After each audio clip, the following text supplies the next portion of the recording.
I watched Pixar's new movie, Hoppers. Let's talk about it.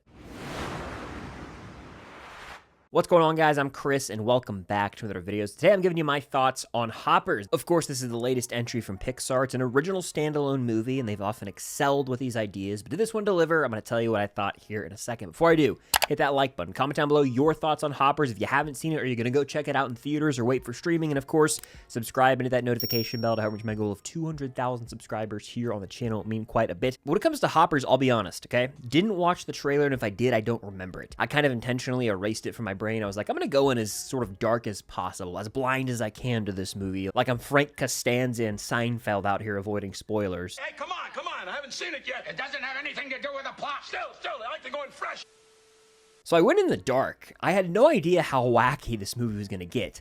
I'm going to give you the concept. So if you don't want to know a damn thing about this movie, I guess exit out. But this isn't a spoiler. It's in the marketing. It's all over the posters and the trailers. Essentially, the plot of this movie revolves around this technology where humans can shift their consciousness into a robot that looks identical to an animal and to other animals is perceived as one of them, but it is really just a human entering a robot that's identical to an animal. So in a sense, it's like Avatar, sort of. So going into this movie, I had no idea it was going to get that bonkers. And I will say, this movie unashamedly goes for it, especially as it progresses. I would say in the third act, this movie borderline goes off the rails at times, but you just have to know what you're getting into. It gets wild. There are moments in the movie where I'm like, dang, this is full-on commitment from the filmmakers because it just takes big swings. What else can I say? If you've seen the movie, you probably know what I'm talking about, but it goes for it with the wackiness, but it always kind of remains heartfelt. And so I appreciate that. You know, they took swings, might not have all fully landed for me, but at least they had something to say, right? At the core of this movie is a sweet relationship between a grandmother and a granddaughter. And I thought for about the first 15 minutes, they were going to go the full Up route. The first 10 minutes of Up are some of the most emotionally crushing moments of film I've ever seen. They truly leave me devastated and then propel that movie forward as you're fully bought into Carl and his journey in life and how he grieves. Here, there are similar themes with grieving, moving on, but also honoring the legacy of a loved one, as Mabel, you know, is really sort of remembering her grandmother throughout a lot of this film. And I thought there was a lot of beauty to that. Specifically, I love my grandma. She's kind of the only person in my life who's been there for me. So I want to honor her legacy. I want to preserve nature and the areas we spent time with together and time in learning, growing, and loving the land and appreciating the beauty of Earth. In fact, this movie has a lot to say about our current environment and how we need to sort of coexist with animals, not disrupt the peace so much. It's a very environmentally friendly film with an eco-friendly message that I think we all can sort of learn to appreciate in today's day and age. So very timely film from Pixar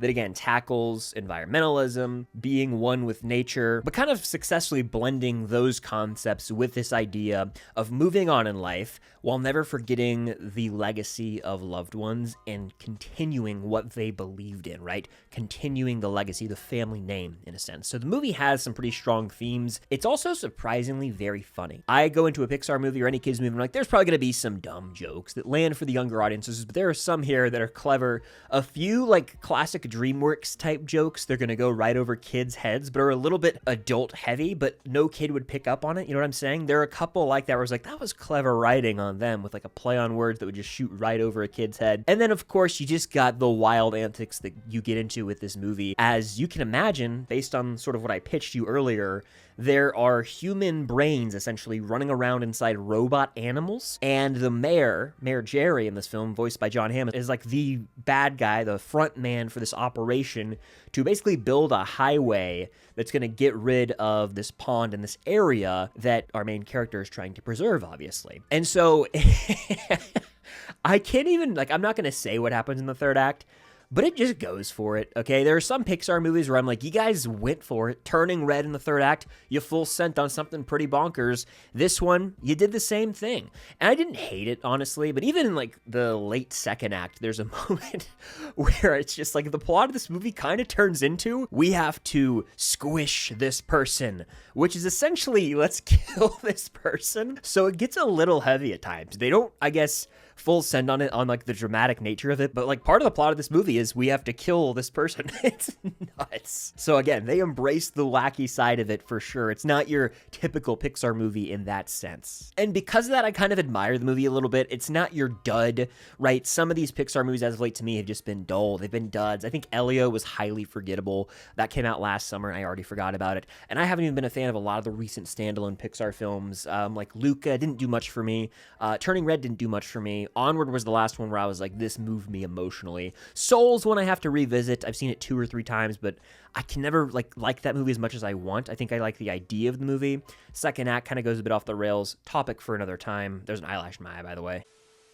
Anyway, point being, Hoppers has multiple memorable sequences, so this one won't just like fall to the wayside in a few years. It won't be like, oh yeah, you guys remember that random Pixar movie Hoppers? Like, I think it will have staying power, just because of the sort of strong emotional connection we have, even outside of like the granddaughter-grandmother relationship. The real core of the film as it develops is Mabel's relationship with like the king of the beavers. His name, of course, being King George, because why not? But Mabel and King George are able to sort of bounce off each other really well, teach each other different things about their culture, of animals, of humans. You could, of course, take those themes and relate them to real-world interactions with people from different countries. So there's a lot of applicable themes and life lessons, which I think, again, shows a Pixar or a Disney movie's staying power. This one probably will still be relevant for years to come. And it's a very fresh concept, right? There's never been a Pixar movie like this one. So I have to tip my hat to it, right? It might not have been my personal favorite out of all the movies they've ever made, but I think I have to commend them really for going all in on such a wild concept. I don't know how it was even approved. It's just such almost a batshit crazy movie. You just got to watch it to see what I'm talking about. The movie has some bizarre moments, some humor that's hit or miss, and of course hits on those classic Pixar heartfelt moments that could get the tears swollen for you watching out in the audience. But ultimately, it's not one of my favorites. It's not a Pixar classic. I don't know if it's one that I'll revisit for years to come, but I have to say it was an enjoyable enough watch. I could see myself revisiting it in the future. I don't know if I will anytime soon, but it's a solid enough addition to the Pixar catalog. It's like a 3.5 out of 5 for me. A movie that I enjoyed. I wasn't over the moon about it. I think there are better standalone Pixar films, but if I'm comparing it to what we've recently gotten from Pixar that's not a sequel, it's more memorable than Luca, than Turning Red, than Elio, than Lightyear. I mean, the list kind of goes on and on. It's definitely got some staying power, maybe. So it's one of those movies I'm interested to see how it stands the test of time. But if you're a fan of Pixar, you've seen all the other Pixar movies, I recommend checking this one out. I think families will get a kick out of this, and there are some laughs to be had for sure, especially depending on your sense of humor. If you can learn to just embrace the absurdity of it all and kind of not turn your brain off, but just accept, hey, this is an animated kids movie. They're going to do some nuts things here, and you just got to kind of get on board for the ride and just prepare yourselves, brace yourselves for the absolute insanity that goes down as this story unfolds and progresses. But overall, I did enjoy Hoppers. I would say that for March, we're 2 for 2.